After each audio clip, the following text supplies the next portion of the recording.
And today, this actually it can be for clients or for those who teach. So I often get asked the question, do I need to teach with music? And my answer is quite simple. It's up to you. So often in my Pilates classes, I don't have music just because I'm really focusing on the class, and sometimes I forget that I haven't even put the music on. And then yoga, I do tend to have some music with yoga. Um, but again, sometimes I find the music can be a little bit distracting, and especially when it stops playing, because I think we've got a ghost in here. So sometimes the music will just stop. So it's really up to you, but what you do want to check, or that you want to make sure, is that A, the music is appropriate for what you're teaching, so you haven't got some AC/DC while you're trying to do a 5-minute relax. It's not emotive music, so it hasn't got words in the songs. I've been caught out a couple of times with that.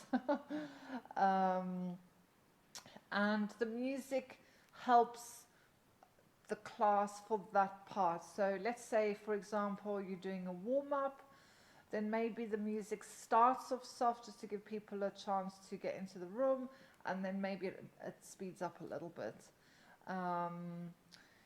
Maybe if you're starting your class in standing, you don't particularly want whale music or something like that that's really going to calm people down.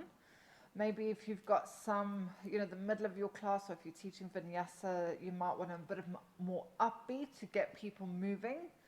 And then obviously the music will taper down again when you do your closing bits and stuff. And maybe for your pranayama and your meditation, you can switch the music off. Although you should be able to meditate, I say you should because I can't, be able to meditate with music. You should be able to meditate with any distractions around you. But I find it's distracting to clients, and when I'm a client, it's distracting to me as well. So when it comes to the pranayama, the meditation, I either turn it down quite a lot so you can just hear it in the background, or I switch it off. So the only other thing I will say about music is you must make sure, especially if you're in the UK, that you have got license-free music, because you can get caught out with that. So we tend to use something like iChill or Davgar that are license-free. Those are the ones that we normally go to for our music.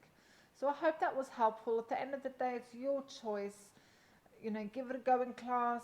Maybe your clients will like it, maybe they won't like it.